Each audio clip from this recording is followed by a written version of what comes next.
ရာကြီးမောင်သိန်းလွင်ဘာသာပြန်ဆိုထားသောမွန်တီခရစ္စတိုမြို့စားကြီးအခန်း36ဂျနီနာမတည်အခုဆိုရင်1838ခုနှစ်ကုန်ပိုင်းတော့ရောက်လို့အချင်းဖြစ်ပါပဲမွန်တီခရစ္စတိုမြို့စားကြီးကပေးတဲ့အကြံဉာဏ်ကိုလိုက်နာပြီးလွန်ခဲ့တဲ့ရက်တစ်ပတ်အနည်းငယ်ကဒန်ကလာကဂျနီနာမှာရှိတဲ့သူ့ရဲ့ကိုယ်စားလှယ်ထံစာရေးတဲ့အလီတပီလင်မင်းသားကြချုံတဲ့အချိန်တုန်းကဖာနန်မွန်တီကိုနဲ့ပတ်သက်တဲ့အကြောင်းရယ်ဘာတွေဖြစ်ခဲ့တယ်ဆိုတာရေကိုသိအောင်ရှာဝေဖို့ထုတ်ခိုင်းတယ်ပြန်ကြားစာရောက်လာတော့ဒန်ကလာကတည်တည်ချာချာဂယုတဆိုင်ဖတ်တယ်ရရှိတဲ့သတင်းကသူ့ကိုဘဝင်မကြစေဘူးဖာနန်ရဲ့သားဟာသူ့သမီးကိုလက်ထပ်ဖို့အမှန်တကယ်မဖြစ်နိုင်ဘူးဆိုတာသူကဆုံးဖြတ်တယ်ဒါပေမဲ့ဘာစင်ချေအကြောင်းပြချက်ကိုကောက်မိုးဆက်ကိုပေးနိုင်မလဲဂျနီနာမသတင်းပို့ချက်ကိုသတင်းစာတိုင်းများတော့ပို့မယ်လို့သူဆုံးဖြတ်ခဲ့တယ်အဲ့ဒါကိုသတင်းစာထဲမှာသူဖတ်ရတဲ့အခါသူ့ကိုငါဘာမှရှင်းပြနေစရာမလိုတော့ဘူးလို့တန်ကလာကစဉ်းစားတယ်နောက်နေ့မနေ့မှာပဲရီမြို့ရှိလူရန်သူတို့ရဲ့သတင်းစာတွေထဲမှာဒီသတင်းကိုဖတ်ကြရတယ်သတင်းကဒီလိုဆိုတယ်ဂျနီနာသတင်းထောက်မ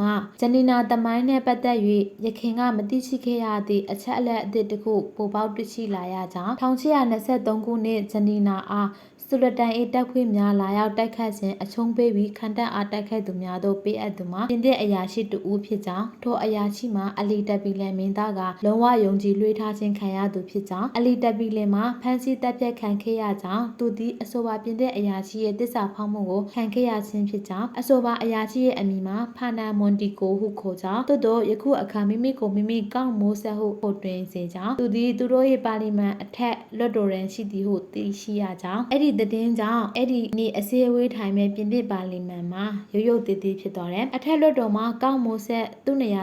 ရာယူထိုင်လိုက်တဲ့အခါစုံစမ်းစစ်ဆေးမှုတစ်ခုလုပ်ဖို့အဖက်ဘက်ကတောင်းဆိုကြတယ်မိခွန်းတွေကိုဖြေဆိုရန်အစိုးအဖက်ခံရပြီးအချိန်မှာအစင်သက်ဖြစ်မှာပါလေလို့ကောက်မိုးဆက်ကိုမေးတယ်ညလေကောင်းလေပါပဲဒီညနေပဲဖြစ်ပါစေလို့သူကဖြေဆိုတယ်ညနေဖက်7 နာရီမှာစုံစမ်းစစ်ဆေးမှုစတင်တယ်မိခွန်းတွေကိုမေးတယ်မိုးဆက်ကစာရွက်စာတမ်းအထောက်အထားတွေကိုတင်ပြတယ်မင်းသားအလီတပီလင်ဟာသူဆုံးသွားတဲ့အချိန်အထိသူ့အပေါ်မှာယုံကြည်မှုရှိကြောင်းသက်သေပြတဲ့အနေနဲ့တင်ပြတာဖြစ်ပါတယ်မင်းသားကသူ့ကိုဆူလတန်နဲ့ဆီဆက်ဆွေးနွေးခိုင်းတယ်အလီတပီလင်ကမိုးဆက်ကိုပေးထားတဲ့လက်ဆွတ်တစ်ကွင်းရှိတယ်အဲ့ဒီလက်ဆွတ်မှာအလီတပီလင်ရဲ့ချိတ်တစိတ်ပါတယ်နန်းတော်အတွင်းဘယ်နေရာကိုမဆိုမိုးဆက်စိတ်ကြိုက်တကားမရှိဓာမရှိသွားခွင့်ပြုတဲ့အခွင့်အာဏာပေးတဲ့လက်ဆွတ်ဖြစ်တယ်ကောင်းမကောင်းရှင်တို့ဆူလတန်ဘီရင်နဲ့ပြုလုပ်တဲ့ကျွန်တို့ရဲ့ဆွေးနွေးညှိနှိုင်းမှုတွေကပြက်ပြားခဲ့ရတယ်အလီတပီလင်ကိုကာကွယ်ဖို့ကျွန်တော်ပြန်လာတော့သူကတည်နေပြီဒါပေမဲ့မင်းသားကကျွန်တော်ကိုတိတ်ယုံကြည်တော့သူတင်အပ်မှုအချိန်မှာသူကသတင်းမှာကြားချက်တစ်ခုကိုထားခဲ့တယ်သူရဲ့မိဖုရားနဲ့သမီးတို့ကိုကြည့်ရှုစောင့်ရှောက်ဖို့ပါအခါထပ်ပြီးကုသိုလ်ကံကကျွန်တော်ဖက်မှာမရှိပြန်ဘူးကျွန်တော်ဂျနီနာကိုပြန်လာတော့အလီတပီလင်ရဲ့မိဖုရားရောသမီးတို့ပါပျောက်ကွယ်သွားတယ်ကျွန်တော်ကလည်းသူတို့ကိုလက်လံချောင်ပွေဖို့သွားနိုင်လောက်အောင်ချမ်းသာတဲ့လူလေးမဟုတ်တော့သူတို့ကိုမချနိုင်ခဲ့ဘူးသူတို့ဘာဖြစ်သွားတယ်လဲဆိုတာ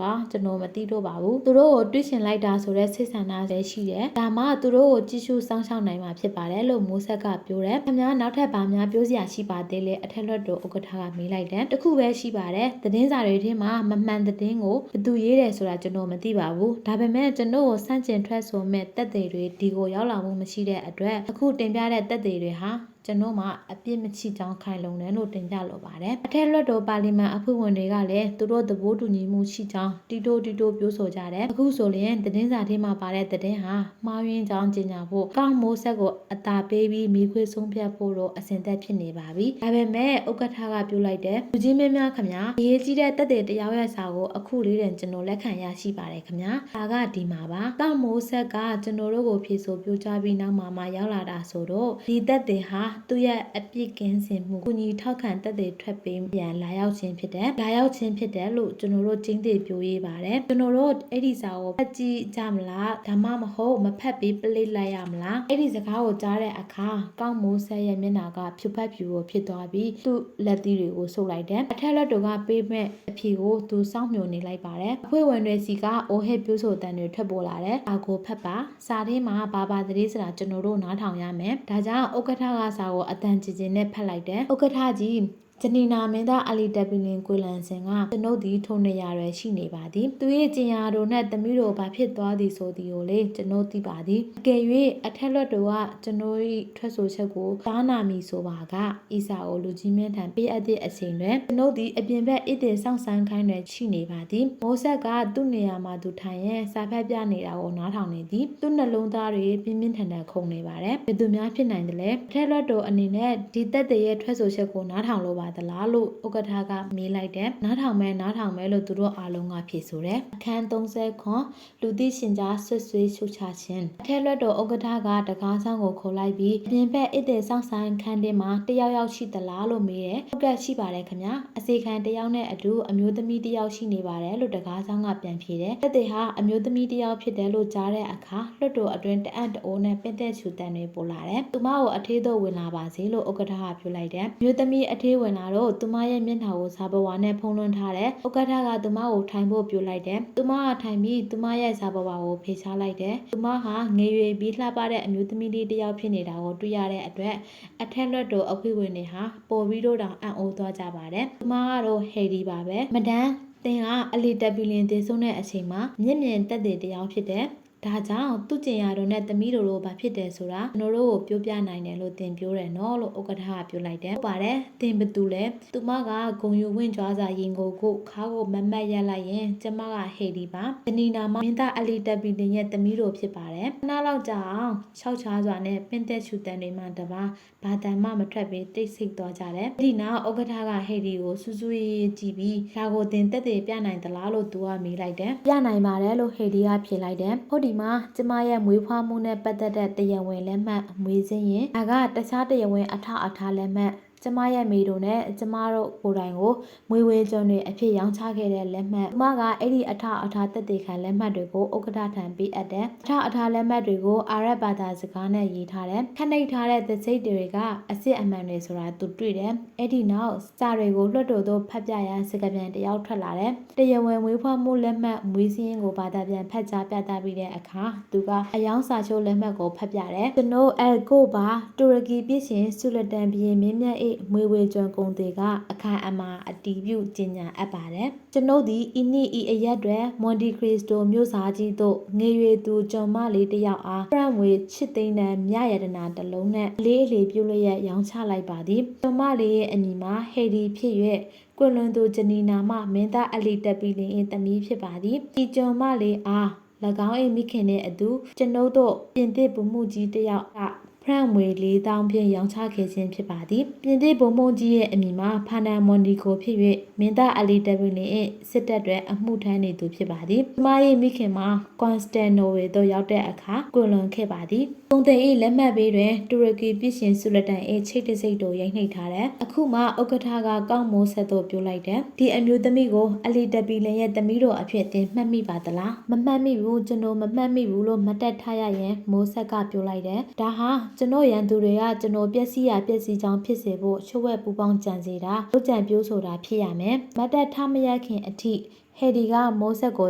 တတိမပြုံးမိဘူးအခုမှသူ့ကိုကြည့်ပြီးပြောလိုက်တယ်ရှင်ကကျမကိုမသိပါဘူးလို့ပြောတယ်ဒါပေမဲ့ကန်ဆိုးချင်တော့ကျမအချင်းကိုတည်နေတယ်ရှင်ဟာမြင့်မြတ်တဲ့ကျမဖခင်ရဲ့တပ်ဖွဲ့တွေကိုကြီးကြပ်ကွက်ကေရတဲ့ပြင်တဲ့အရာရှိဖာနန်မွန်ဒီကိုပဲတနီနာခန်တက်ကိုအရှုံးပေးလက်နဲ့ချစေတာလဲရှင်ပဲစူတန်ဘရင်စီကနေကျမခမီးတို့ကိုခွန့်လက်ပါတယ်ဆိုတဲ့မမှန်တဲ့သတင်းနဲ့ပြန်လာတဲ့သူဟာလဲရှင်ပဲကျမရဲ့ခမီးတို့ကိုတပ်ဖြတ်ခဲ့သူဟာလဲရှင်ပဲ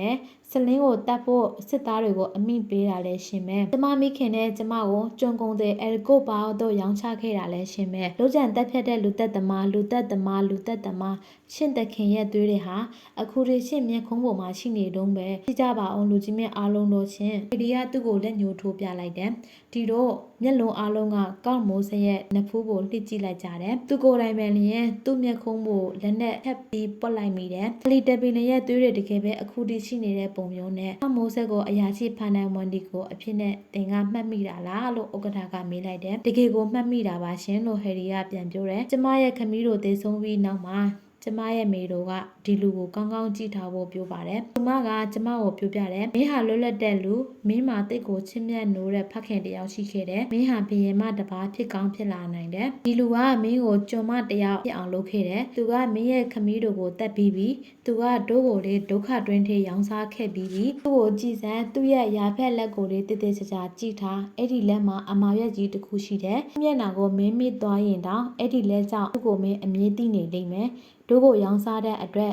ကျွန်းကုန်းတဲ့အဲကိုပါရဲ့ရွှေတန်းကားတွေတစ်ခုပြီးတစ်ခုကျလာတာကိုလက်ခံယူတဲ့အဲ့ဒီလက်ကြီးပေါ်လို့ပြောခဲ့တယ်အခုပဲသူ့ကိုပြောပါစေသူ့ကိုပြောခိုင်းမှာသူကျမကိုမှတ်မိသလားမမှတ်မိဘူးလားဆိုတာသူမပြောတဲ့စကားလုံးတိုင်းဟာမိုးဆက်ပေါ်မှာအမြောင်တစ်ချောင်းလိုကျရောက်လာပါတယ်သူကသူ့ရဲ့အမာရွက်ရှိတဲ့လက်ကိုကိုယ်အင်ဂျီဒီမှာဝှက်ဖို့ကြိုးစားတယ်ကောင်းမိုးဆက်ကျွန်တော်တို့ကိုဒီစုံစမ်းစစ်ဆေးမှုဆက်လက်ပြုလုပ်စေချင်ပါသလားဒီမိမငယ်လေးပြောတဲ့ဆွဆွေးချက်တွေကိုဖြေချလို့စိတ်ကောရှိပါသလားလို့ဥက္ကဋ္ဌကမေးလိုက်တယ်မရှိဘူးလို့မိုးဆက်ကပြောလိုက်တယ်ဒီလိုဆိုရင်သူမကအမှန်တွေကိုပြောတာလားမိုးဆက်ကဘာမှပြန်မဖြေဘူးသူကမွန်းကျက်နေတဲ့ပုံနဲ့သူ့ရဲ့ကုတ်အင်ကြီးကိုချွတ်လိုက်တယ်ပြီးတော့အခန်းထဲကနေအယူတယောက်လိုပြေးထွက်သွားပါတယ်လူကြီးမင်းများခမမျိုးစားကြီးမိုးဆက်မှာအပြစ်ရှိကြောင်းတွေ့ရှိပါသလားခင်ဗျာလို့ဥက္ကဋ္ဌကမေးလိုက်တယ်ဟုတ်တယ်လို့အဖွဲ့ဝင်တွေကအိုလိုက်တယ်အပြစ်ရှိတယ်ဆုံးဖြတ်ချက်ကိုအတည်ပြုပြီးတဲ့အခါဟယ်ရီကစာပေါ်ကိုမျက်နှာမှာပြန်ဖုံးလိုက်တယ်ပြီးတော့ဥက္ကဋ္ဌကြီးနဲ့အထက်လက်တို့ကိုယ်စားလှယ်အဖွဲ့ဝင်တွေကိုဥညွတ်နှုတ်ဆက်တယ်အဲ့ဒီနောက်ထပ်စကားတစ်ခွန်းမှမပြောဘဲအခန်းထဲကထွက်ခွာသွားပါတော့တယ်